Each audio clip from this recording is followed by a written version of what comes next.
Hello everyone, আসসালামু আলাইকুম। এই তো প্রতিদিনের মতন চলে আসলাম আরও একটি নতুন ভিডিও নিয়ে। এই তো এখানে সকাল সকাল হচ্ছে আমাদের দেশের বাড়িতে চলে আসলাম ঢাকা থেকে।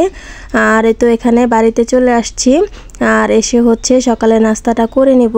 আর এদিকে হচ্ছে যে নাস্তায় আজকে ছিল রুটি আর হচ্ছে নেহারি। এটা হচ্ছে যে আমার চাচাতো ভাই দিয়ে গেল, রুটির সাথে নেহারি খাবো এখন সবাই মিলে। আর এদিকে যেহেতু তাড়াতাড়ি এসে পড়েছি সকালে, তারপর এসেই দেখি যে মা তো রান্না করতেছে। আর রুটি নেহারি খাওয়ার পর হচ্ছে এদিকে আমার মেয়েরা পিঠা খেয়ে নিতেছে। এই পিঠাগুলো খেতে কিন্তু অনেক মজা লাগে, আমার কাছেও ভালো লাগে। আর এই পিঠাগুলো হচ্ছে আমার খালা পাঠাইছে আমার জন্য। এগুলো হচ্ছে ফুল পিঠা, অনেক মজার ছিল পিঠাগুলো, আমার কাছে তো খুবই ভালো লাগে এই পিঠাগুলো খেতে। এই তো সকালে নাস্তা শেষ করে এখন হচ্ছে মেয়েদের নিয়ে একটু পিঠা খেলাম, সাথে হচ্ছে আমার ননদও আসছে আমার সাথে। এখন এই যে আমার ননদকেও পিঠা দিলাম। আর এদিকে হচ্ছে মা দুপুরের জন্য রান্নাবান্না শুরু করে দিয়েছে। আর আমরা হচ্ছে এদিকে দুপুরে এখন আবার কাকি হচ্ছে আমাদের পোলাও আর রোস্ট দিয়ে গেল, সাথে তো গরুর মাংস ছিলই। এখন দুপুরে এগুলা খেয়ে নিতেছি আমার ননদকে নিয়ে। এরপর হচ্ছে দুপুরে খাওয়া দাওয়া শেষ করে একটু ঘুমাইছিলাম, সাথে আমার ছোট মেয়েও ঘুমাইছিল। আর এই যে এদিকেও নানা হচ্ছে কুক নিয়ে আসছে, ওদের জন্য আইসক্রিম নিয়ে আসছে। এখন এই যে মেয়েদেরকে একটু কুক দিতেছি, যেহেতু একটু পোলাও খাওয়াইছি। পোলাও খাওয়ার পরে কিন্তু কোক খাইতে ভালোই লাগে, আমার কাছেও ভালো লাগে। এরপর ছোট মেয়ে তো ঘুমাইছিল, বিকেলের দিকে উঠছে। ওর নানি হচ্ছে ওকে বিস্কিট দিয়েছে, পিঠা দিয়েছে, যদি একটু খায়। দুপুরে তেমন করে ভাত খায় নাই, যেহেতু এক জায়গা থেকে আরেক জায়গায় আসছে। বাচ্চারা কিন্তু স্বাভাবিক, এক জায়গা থেকে আরেক জায়গায় গেলে কোনো কিছু খেতে চায় না, একটু অনেক অন্যরকম কান্নাকাটি করে। এরপরে হচ্ছে এটা তার পরের দিনের ভিডিও। তারপরে আর কোনো ভিডিও দিতে পারি নাই, যেহেতু দেশে আসছি, কারেন্ট থাকে না, প্রচুর পরিমাণে গরম, বাচ্চাদের কান্নাকাটি ওরা প্রচুর পরিমাণে একটু জ্বালাইতেছিল, এই জন্য আর কোনো ভিডিও করতে পারি নাই। মা এদিকে সকালে বুয়া রান্না করছে, আর আমি হচ্ছে এদিকে সকাল সকাল ঘুম থেকে উঠে গেছি। উঠে হচ্ছে আমাদের গাছের পেয়ারা পাড়তেছিলাম। গাছে কিন্তু অনেক সুন্দর পেয়ারা হয়েছে মাশাআল্লাহ, আর এই পেয়ারাগুলো খেতে কিন্তু অনেক ভালো লাগে। এই তো এখানে যে আমি পেয়ারা পারছি, আর এই পেয়ারাগুলো কিন্তু খেতে অনেক মিষ্টি ছিল আর অনেক ভালো লেগেছে খেতে।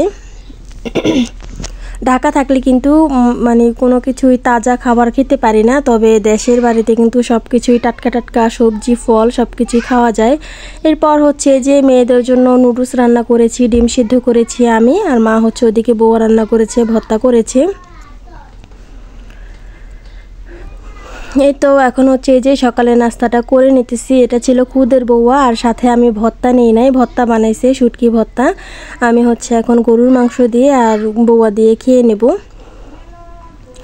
আর এদিকে হচ্ছে খাওয়া দাওয়া শেষ করেছি আমি, আর এদিকে হচ্ছে ওর নানি ওকে খাওয়াই দিতেছে আমার ছোট মেয়েকে। ও খেতে চায় না, আমার ছোট মেয়েটা এরকমই, ও এক জায়গা থেকে আরেক জায়গায় আসলে অনেক প্রচুর পরিমাণে বিরক্ত করে, অনেক জ্বালায়। যাই হোক, এরপর দুপুরের দিকে একটু লিচু খেয়ে নিলাম, গরমের মধ্যে ফ্রিজে রাখা ছিল। ঠান্ডা ঠান্ডা লিচু খেতে কিন্তু অনেক ভালো লাগে। তারপর হচ্ছে একটু মিষ্টি খেলাম, দেখলাম যে ফ্রিজে মিষ্টি আছে। তারপরে যে কালো মিষ্টি খেলাম আমি একটা, আর আমার ননদ হচ্ছে একটা খেয়েছে। আমার কাছে তো ভালোই লাগে মিষ্টি খেতে, তবে আগের মতন এখন আর তেমন মিষ্টি খাওয়া হয় না, ভালো লাগে না। আর এদিকে আমার ছোট মেয়ে একটা হাতে নিয়েছে, ও তো খাবে না, শুধুই নষ্ট করবে। যাই হোক, এরপর হচ্ছে দুপুরে গোসল টোসল করে এরপরে যে এখন দুপুরের খাবার খাবো। আর এদিকে তো মার রান্না প্রায় হয়ে গেছে। আজকে আলু দিয়ে ডাটা দিয়ে তেলাপিয়া মাছ রান্না করছে। আর গরুর মাংস তো থাকবেই, ওটা তো সকালেও গরুর মাংস, দুপুরেও রাত্রেও, এখন যেহেতু একটা গরুর মাংসের সিজন মনে করি, গরুর মাংস তো 3 বেলাই থাকবে। এই তো বাহিরে প্রচুর পরিমাণে রোদ আর গরম, আর দেশের বাড়িতে কিন্তু তেমন একটা কারেন্টও থাকে না, একটু পরপরে কারেন্ট চলে যায়।